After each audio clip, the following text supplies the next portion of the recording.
가을 날씨가 참 좋죠. 가을은 바라보는 것만으로도 가슴 벅찬 한 장의 음악이 된다고 하죠. 이렇게 좋은 날 함께 예배하기도 참 좋습니다. 도종환 시인의 단풍 드는 날이라는 시가 있습니다. 버려야 할 것이 무엇인지를 아는 순간부터 나무는 가장 아름답게 불탄다. 제 삶의 이유였던 것, 제 몸의 전부였던 것 아낌없이 버리기로 결심하면서 나무는 생의 절정에 선다.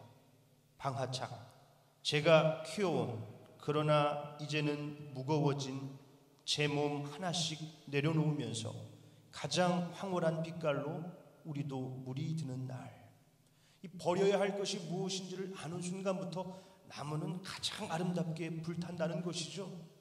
단풍이 되는 것이지요. 나무는 제 삶의 이유였던 것, 제 몸의 전부였던 것을 아낌없이 버리기로 결심하면서 가장 황홀한 빛깔로 물이 든다는 것이죠. 어찌 나무만 그렇겠습니까? 우리도 그렇죠.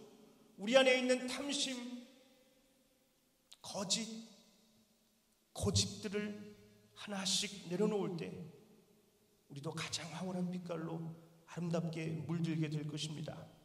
오늘 본문에 삭개오가 그렇습니다.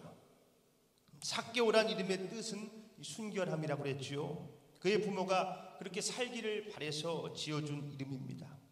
그런데 삭개오는 이름값 하는 삶을 살지 못했습니다. 세리가 됐죠. 그것도 세리장. 우리식으로 따지자면은 친일파가 된 거예요. 친일파. 돈은 많이 벌었겠죠. 그러나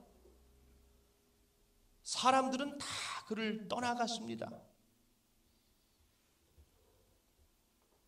사람들은 저 동족의 피를 빨아먹는 저 세리, 저 나쁜 놈이라고 손가락질을 했지요. 오늘 성경을 보면은 예수님께서 그 삭개오의 집에 들어갈 때 야 저가 삭개오의 집에 들어간다 하지 않습니다. 저가 죄인의 집에 들어간다 그래요. 죄인, 저 세리놈, 저 나쁜 놈이 이 삭개오의 이름인 것이지요. 그런 삭개오에게 예수님에 대한 소식이 들린 것입니다. 예수님의 별명이 무엇이었습니까? 세리와 죄인들의 친구였어요. 동족들은 사람 취급도 안 하던 자들과 함께 어울리고 그들을 있는 모습 그대로 받아들이셨던 분. 병 없는 자에게는 의사가 필요 없다고, 병자에게 의사가 필요한 거라고, 자기는 의인을 부르러 온 것이 아니라 죄인을 부르러 왔다 말씀하시는 그분, 죄인 삭개오를 주님이 부르시죠. 예수님께서 여리고로 오신다는 소식을 듣고 이 삭개오가 예수님을 보고 싶은 거예요. 가봤더니 사람들이 꽉 차 있습니다. 키라도 좀 컸었으면은 볼 수 있었겠지만은 삭개오의 키가 좀 작습니까? 예수님이 보고 싶어서 하는 수 없이 그 나무 위로 올라갔어요. 그러고 지나가시는 예수님을 보고 있는데 예수님이 갑자기 올려다보시고 삭개오야, 내려와라.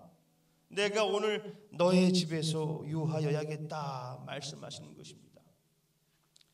예수님께서 그의 이름을 불러주시기 전에는 그는 죄인, 세리, 나쁜 놈 그런 사람이었는지 모르겠습니다. 그러나 예수님께서 삭개오의 이름을 불러주셨을 때 이 삭개오, 자카이오스, 순결한 자야 불러주셨을 때 그는 예수님께로 와서 순결한 하나님의 자녀가 되었죠. 계시록 3장 20절입니다. 볼지어다 내가 문 밖에 서서 두드리노니 누구든지 내 음성을 듣고 문을 열면 내가 그에게로 들어가 그와 더불어 먹고 그는 나와 더불어 먹으리라.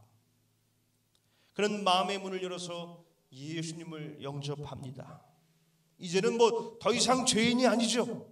순결한 자입니다. 사람들이 저 사람이 저 죄인의 집에 머물러 가는구나.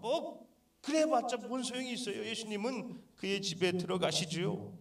삭개오는 예수님과 제자들을 극진하게 대접을 합니다.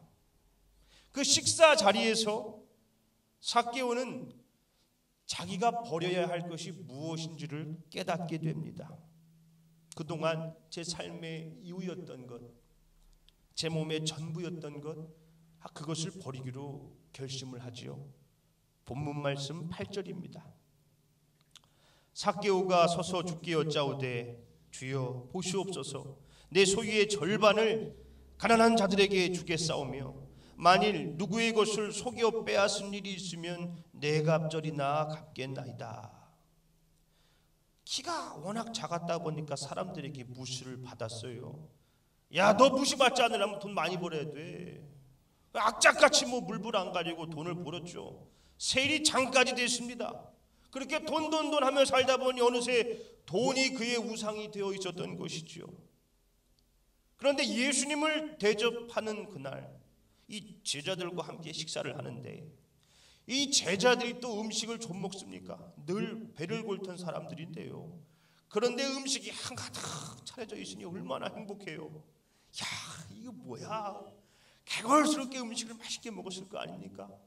그 모습을 보는데 야, 내 걸 가지고 조금 이 사람들과 나눠도 저렇게 행복해하고 나도 이렇게 기쁜데 이 많은 재산을 가난한 사람들과 나누면 얼마나 기쁘고 행복할까.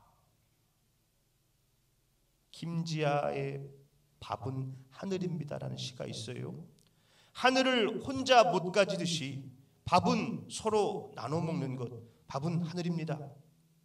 하늘의 별을 함께 보듯이 밥은 여럿이 같이 먹는 것, 밥이 입으로 들어갈 때에 하늘을 몸속에 모시는 것, 밥은 하늘입니다. 아, 밥은 모두 서로 나눠 먹는 것. 밥을 나누면서 자기 안에 천국이 임한 것을 깨닫게 된 것이죠. 자기 삶의 이유였던 것, 제 몸의 전부였던 것을 이 버리기로 결심하자 삭개오는 가장 황홀한 빛깔로 물이 듭니다. 본문 말씀 9절로 10절이죠. 예수께서 이르시되 오늘 구원이 이 집에 이르렀으니 이 사람도 아브라함의 자손이미로다. 인자가 온 것은 잃어버린 자를 찾아 구원하려 함이니라. 여러분, 예수님께서 삭개오를 처음 보고 하셨던 말씀이 뭡니까? 삭개오야 내려와라. 내려오라는 거예요. 삭개오는 높은 곳에 올라가야 예수님이 보이는 줄 알았죠. 그래서 나무 위로 올라가지 않았습니까? 돈을 더 벌어야 인정받는 줄 알았어요. 높은 자리에 올라가야 되는 줄 알았습니다. 더 넓고 더 크고 더 많이 가져야 그것이 성공한 인생인 줄 알았죠. 그렇게 계속해서 오르던 삭개오에게 주님은 내려오라는 거예요. 내려와라. 내려와야 주님을 만날 수 있지요. 주님은 높은 곳이 아니라 낮은 곳에 계시기 때문입니다. 우리들에게도 그렇게 말씀하시는지 모르겠어요.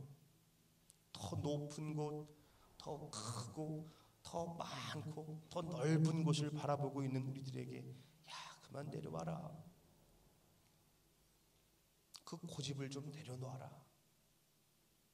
그 거짓된 헛된 바램을 좀 내려놔라. 그 탐심을 좀 내려놓아라. 내려놓아야 주님을 만날 수 있죠. 주님이 낮은 곳에 계시기 때문입니다. 나무는 버려야 할 것인지를 무엇인지 깨닫는 순간 가장 아름답게 불탄다 했죠. 우리도 지금 우리 안에 내려놓아야 될 것이 무엇인지를 아는 순간 아름답게 빛날 겁니다. 주께서 지금 우리들에게 내려놓으라고 하시는 것이 무엇인지요? 주님과 나를 더 멀어지게 하는 것이 무엇인지요? 그것을 내려놓을 때 우리도 가장 아름답게 불타게 될 것입니다. 바라보는 것이 다 음악이 되는 이 아름다운 계절에 가장 황홀한 빛깔로 물드는 우리 행복한 교회 성도들 되기를 예수님의 이름으로 축원합니다. 우리 안도현 시인의 가을 엽서라는 시를 한 편 읽어드리고 말씀을 마치겠습니다. 한잎 두잎 나뭇잎이 낮은 곳으로 자꾸 내려앉습니다. 세상에 나누어 줄 것이 많다는 듯이 나도 그대에게 무엇을 좀 나눠주고 싶습니다. 내가 가진 게 너무 없다 할지라도 그대여 가을 저녁 한때 낙엽이 지거든 물어보십시오. 사랑은 왜 낮은 곳에 있는지를. 우리 함께 찬양하고 기도하겠습니다.